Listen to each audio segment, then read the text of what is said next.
The NFL Draft Combine is upon us, and this 2026 draft class could not be any more tailored to the Pats' needs than it is. This is Locked On Patriots.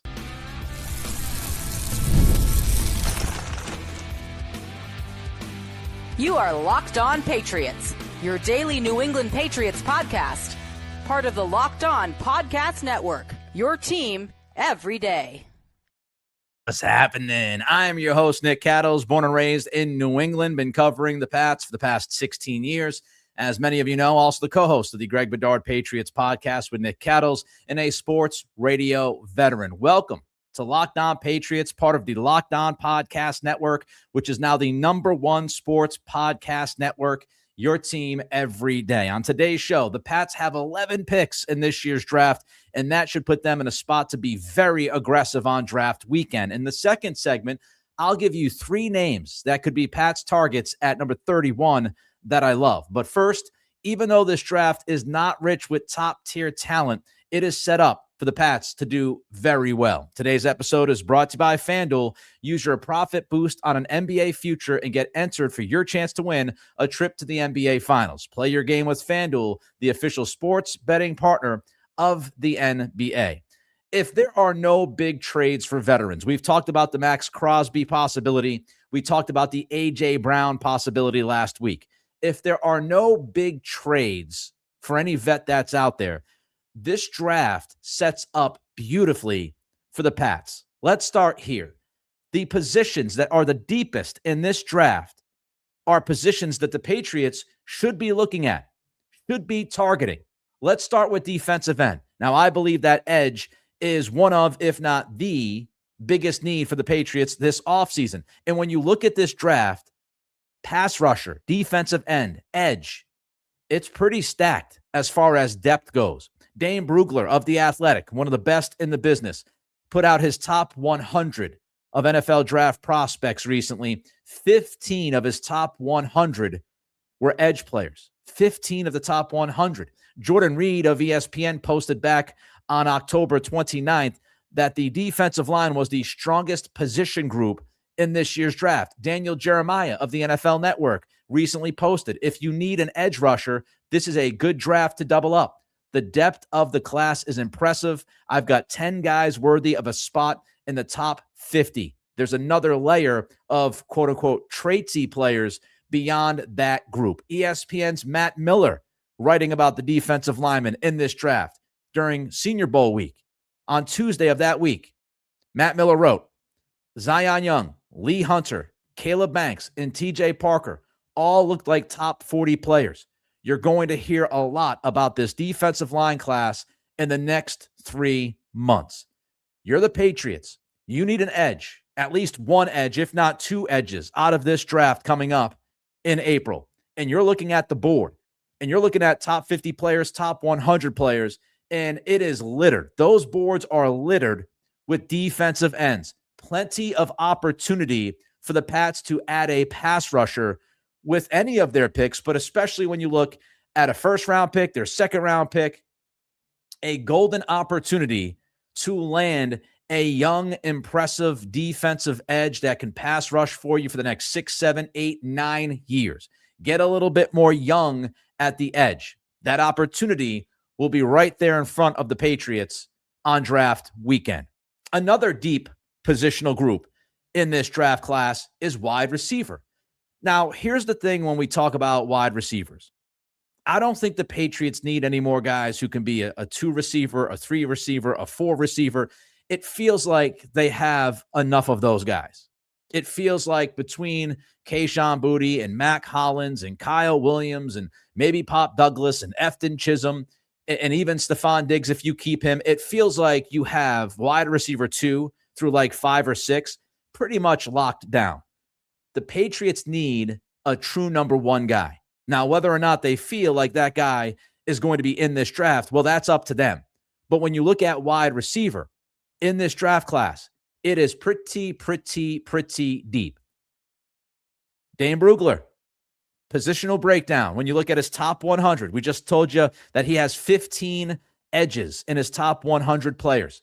At wide receiver, he has 17 players in the top 100 that play that position. That is the most of any group. 17 out of the top 100. Now, who's actually going to be there for the Patriots at number 31? It's unlikely Ohio State's Carnell Tate is going to be there, right? He's going to go pretty early. It's unlikely that USC's Mekhi Lemon is going to be there. Arizona State's Jordan Tyson, also unlikely. Washington's Denzel Boston. I think those four receivers, and many people would tell you this, not just me, but I think those four receivers are going to be the first four off the board, and I don't think any of those guys will be sitting there for the Patriots at number 31. Now, of course, you wonder, could the Patriots get uber aggressive and trade up in the first round to try to land Carnell Tate, Mekhi Lemon, Jordan Tyson, or Denzel Boston? Maybe. But if they don't look to be super aggressive and move up in that first round, I don't think any of those four guys will be there at 31. So if they're not going to be there, who could be there at 31? Well, Matt Miller of ESPN noted recently the back end of the first round, there are going to be several good receiver prospects in that range. Mike Reese on Sunday caught up with Field Yates of ESPN and talked about some of the wide receivers in this draft. Texas A&M's KC Concepción is someone that you've probably heard a lot of the last week or so. Indiana's Omar Cooper Jr. also could be there at 31. Now, we'll talk more about KC Concepción a little bit later in the next segment. But as far as Omar Cooper Jr. goes, polished, instinctive, detailed route runner who chews up yards after the catch through contact, strength, balance, and vision. That's what Field Yates had to say about Omar Cooper Jr. How about day two options? Notre Dame's Malachi Fields, Tennessee's Chris Brazzell, Mississippi State's Brennan Thompson, and Louisville's Chris Bell. Now, Chris Bell is an interesting prospect because he's sneaky good and probably was looking at a first-round grade or at least near the end of the first round, top of the second round, but he had a significant injury, ACL, at the end of the season in December. So, if you look at Chris Bell, do you want to take somebody that high in the draft who just tore his ACL in December? If it wasn't for that injury, he would absolutely be in the conversation as one of the top 4 or 5 receivers in this group. And as Field Yates told Mike Reese, quote, there is tremendous receiver depth in this class, unquote. Jordan Reed of ESPN has wide receiver as the 3rd deepest position group in the draft this coming April. And then you look at offensive tackles, pretty interesting. The offensive tackles are not really seen as an elite class.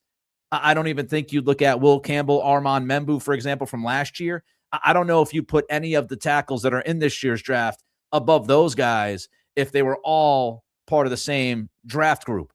But there's going to be an opportunity because there's not really that elite tackle. There's going to be an opportunity for the Pats to land someone at number 31 if they want. Matt Miller wrote about Monroe Freeling, offensive tackle. He has him going in his mock draft at number 29. This was early February. Freeling's upside could be intriguing for teams looking for a starting right tackle in this class. Freeling has ideal length and movement skills at 6'7" and 315 pounds.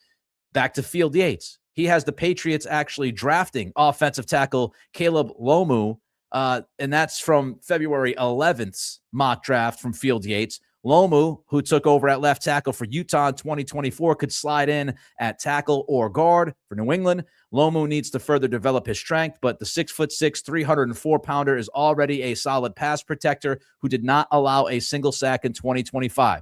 You also have guys like Maxi Henachor. You have Blake Miller from Clemson. Those are right tackle options towards the end of the first round. You can even look at linebacker as another position that is seen as pretty deep in this class, which would make sense for the Pats when you look at what they had at linebacker. And as soon as Robert Spillane went down, how that significantly impacted the football team and the defense.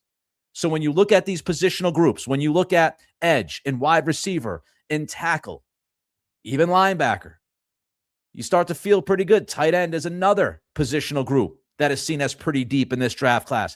These are all positions that the Patriots should be targeting in free agency and in the draft. So even though there's not a ton of top-tier talent in this draft, it sets up pretty darn well for the Patriots. All right, 3 guys that I love in this draft and could be there at number 31 That's next. This is Locked On Patriots, part of the Locked On Podcast Network, your team every day. Tax season doesn't have to take over your life. This year, TurboTax is making it easier than ever to just hand things off and move on with your day. With TurboTax Full Service, you can have your taxes done for you by a trusted local expert, start to finish, without the stress or guesswork. Instead of spending hours trying to figure out forms, you can meet with a local TurboTax expert in person or connect online. They handle everything from W-2s to self-employed forms and work to get you every deduction. You can upload your documents, go about your day, get updates right in the TurboTax app. For a limited time, you can have your taxes done by a local TurboTax expert for just $150 all in. If a TurboTax expert did not file for you last year, just file by February 28th. Take taxes off your plate and get back to your life. Check out this website. Visit turbotax.com/local to book your appointment today. All right, so if you love this podcast, but you hate the interruptions, and I know many of you do, you can check out the Everydayer Club, ad-free, Discord server access, and more. $5 a month, $50 for the year. Go to lockedonpatriots.supercast.com or check the link in the show notes to learn even more. Also, don't forget, as you watch on YouTube, if you're watching on YouTube, to click that thumbs up, give us a like, helps us with the algorithm, builds up the numbers in the community here.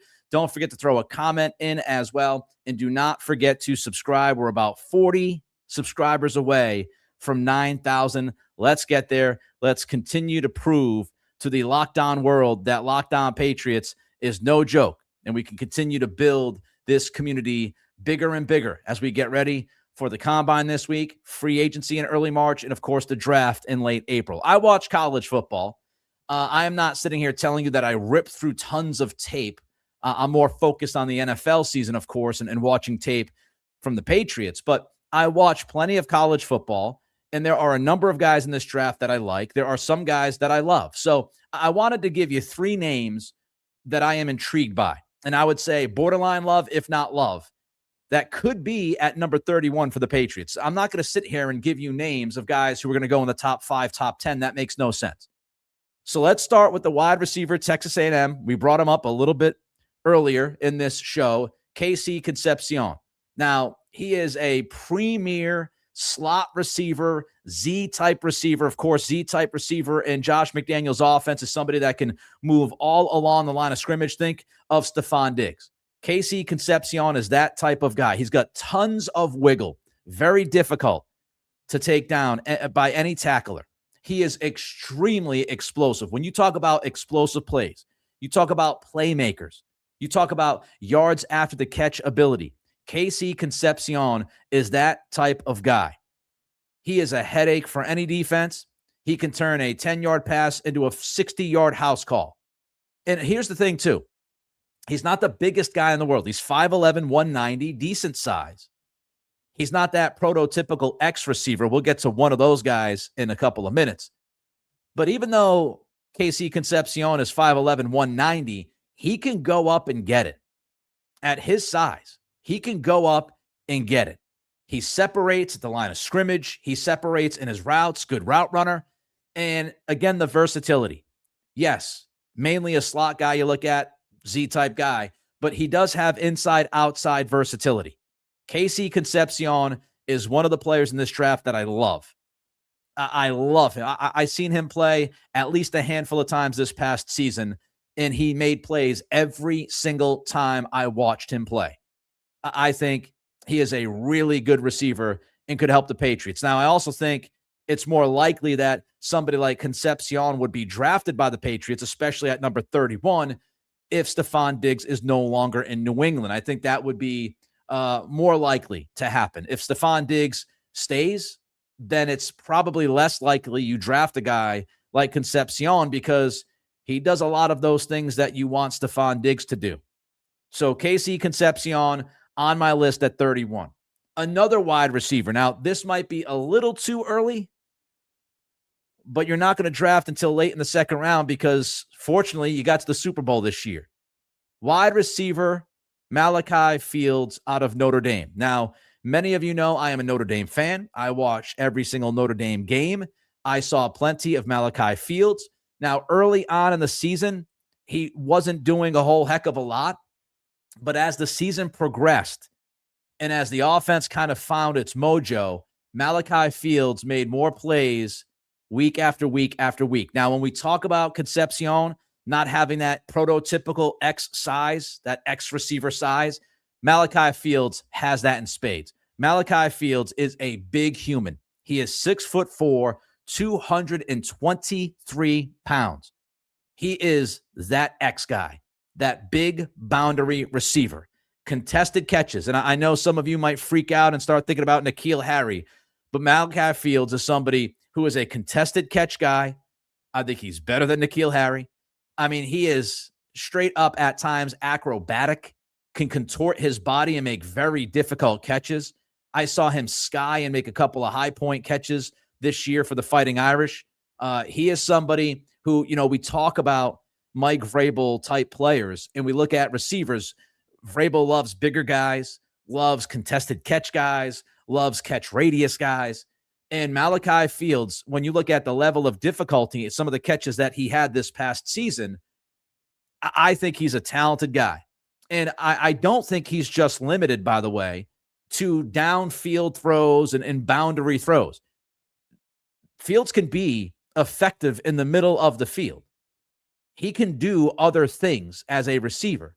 He's got strong hands. Now, he does have smaller hands. If we talk about the hand measurements and we go through all that, we know quarterbacks, less than 9-inch hands or whatever, it could be an issue. When you look at Malachi Fields, his hands are under 9 inches. So that could be an issue. But I'm telling you, watching him at Notre Dame, he had strong hands. And he made several tough contested catches. Malachi Fields, to me, is somebody who could right away make a difference down the field, middle of the field, red zone, contested catches, somebody like Drake May with a strong arm. I've seen Fields lay out and make catches as well. He's somebody that could make, I believe, an immediate impact in your passing game if you drafted him at number 31. So we gave you 2 wide receivers. I'm going to go to the defensive side of the football for my third and final guy here, and it's defensive end. Defensive end from Miami, Akheem Mesidor. Now, when you look at the size of edge players and pass rushers that Mike Vrabel's defense likes to deploy, a lot of those guys are, 255, 260. Akheem Mesidor is 265. Now, he's not a tall dude. He's not 6'5", 6'6". He's 6'3", but he's 6'3", compact, 265. He's got a ton of rush moves. When you watch him play, I saw him play a number of times this year, including the college football playoff run that Miami had, getting to the national championship game and losing to Indiana.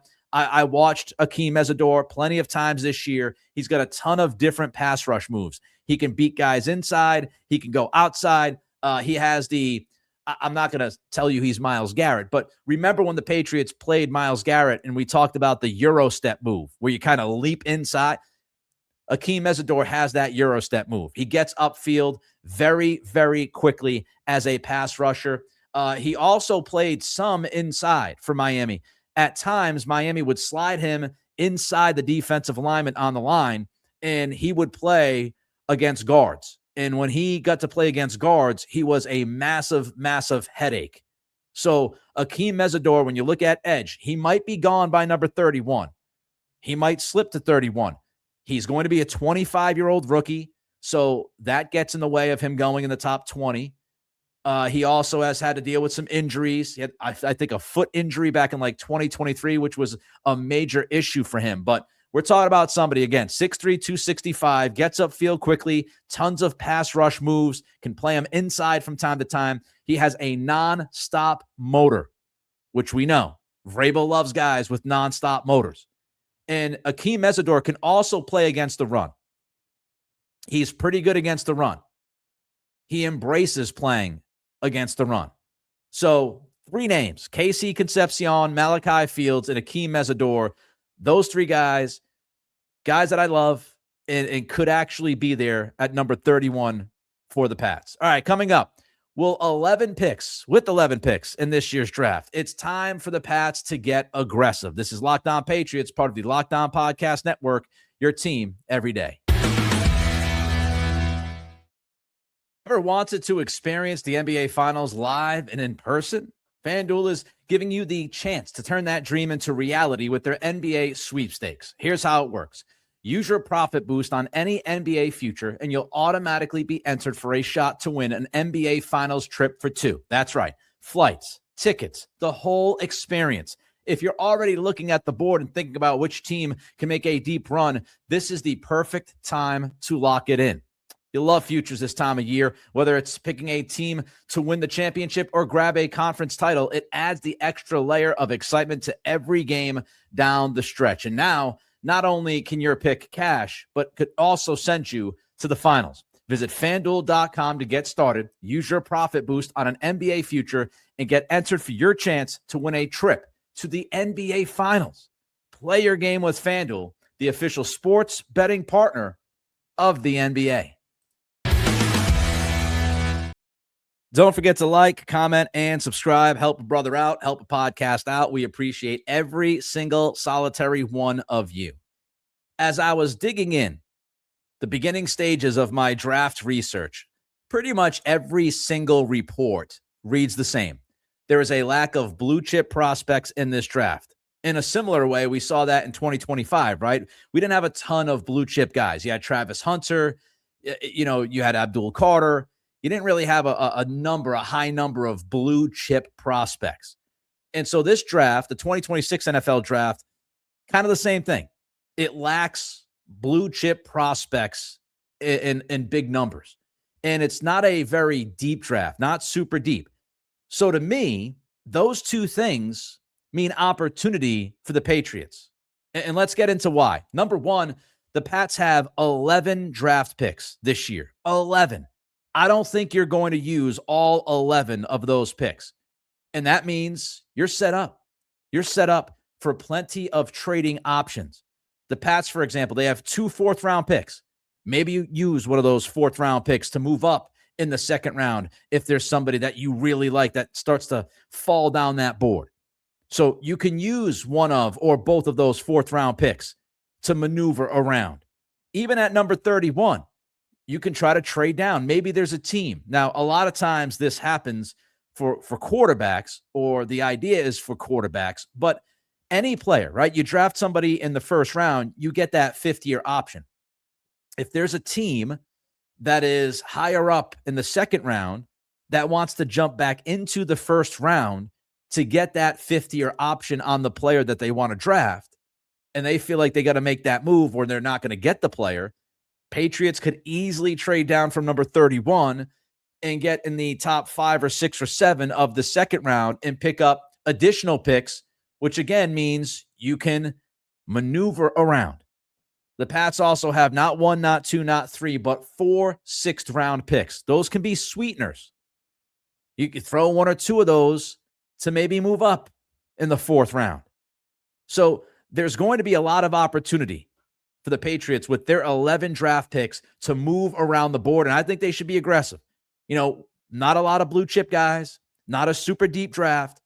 I would be trying to get as many top 100 picks as I could get. I'd be trying to move some of those 4th rounders and 6th rounders. I'd be trying to do some things so I can get as many shots, as many swings as possible at the top 75, top 100. And I think the Patriots will have opportunity to do just that.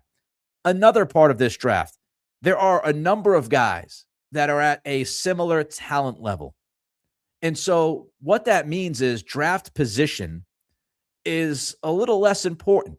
Like picking at 31 this year might not be as bad of a scenario, because if you only have a handful of guys that you truly see as blue chippers, and you're saying that a lot of this first round going into the second round is going to be pretty much the same level of talent, that's good news for the Patriots. It's not like there's this huge drop-off through the first, 15, 20 guys. Once you get past that top 8 to 10, it pretty much evens out for a while.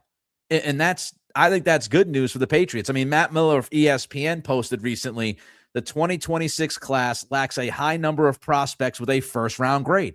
So you have a bunch of dudes who are good prospects, not great prospects. And, you look at the first round grades. If you have 10, 11, 12 guys, whatever it is, if you have 10 guys with a first round grade, then that means it's all about your scouting, your talent evaluation, and how you can find guys. Like teams with the best evaluators and teams that have the best process can take advantage of a talent pool like this class has, because there's a lot of similarly ranked guys. And so the intangibles and what makes a guy click, those are vital things when you look at classes like this. And I trust Mike Vrabel, and I trust Elliott Wolf, Ryan Cowden, Stretch.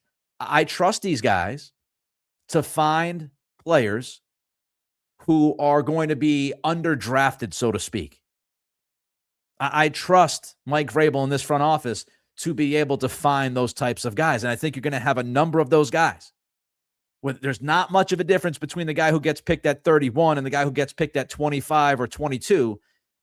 Maybe the Patriots end up getting the best player out of that range from 20 to 32. Maybe the Pats find the best player in that range because they have really good evaluators and they know what makes these guys kind of, click, so to speak, and they end up landing somebody at 31 who probably should have gone maybe at 20 or 18.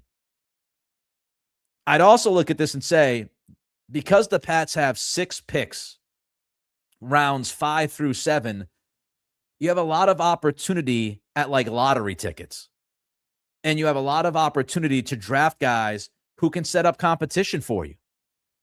And so I can't wait to see what the Patriots do in this draft, because when you have a half a dozen picks in those last 3 rounds, again, you can try to move those picks as sweeteners and trades, or you can take swings at lottery tickets. You take a swing at a traitsy guy, as Daniel Jeremiah would call him. Maybe you take a couple of swings at traitsy guys. Maybe you take a couple swings at guys that had injuries and they're falling down the board, and you're just taking these flyers. And if you pick, maybe if you trade one of those 6th-round picks, but you use 3 of those 6th-round picks, maybe you land, one of those guys. Think about the Kayshon Boutte and Pop Douglas draft. Those are lottery tickets. And so maybe you find somebody rounds 5 through 7 with all of those picks at your disposal. Maybe you find somebody who is actually someone who can compete for a job and maybe land a job. Maybe you got guys from small schools that you're interested in. And, with more of those picks 5 through 7 in those rounds, it opens up the opportunity for you to draft maybe a smaller school guy because you got other lottery tickets to try to cash in. And it all comes down to scouting. So I think, again, when you start looking at how this draft falls, the positions that are pretty deep compared to others are positions the Patriots should be targeting. They have some roster questions at those positions. Then you've got guys who interest me that I love that could fall to 31 and could make an immediate impact at edge or wide receiver. And then you've got a somewhat shallow draft, as they would say, but you've got 11 picks, which really allows you to move around and do some creative things. And you look at some of these guys, very similar talent level. Maybe you steal a couple cats in this draft. It's going to be a very fun time, an interesting time. The Combine also, as we know, a lot of stuff leaks during Combine week. Agents are talking, teams are talking, players are talking. So should be a pretty news-heavy week this week. All right, that wraps up this edition of Locked On Patriots. Thank you for making us your first listen and for being an everydayer. Reach out to me on Twitter at NickCRadio. Don't forget to throw a comment in on the YouTube channel. Hit that like button. And, of course, don't forget to subscribe. If you're looking for a gift for someone, make it easy. Check out the Everydayer Club, ad-free episodes of this show, exclusive Discord server access, and more. Subscriptions can be gifted through lockedonpatriots.supercast.com. $5 a month, $50 for the year. Have a great day, and we'll see you tomorrow.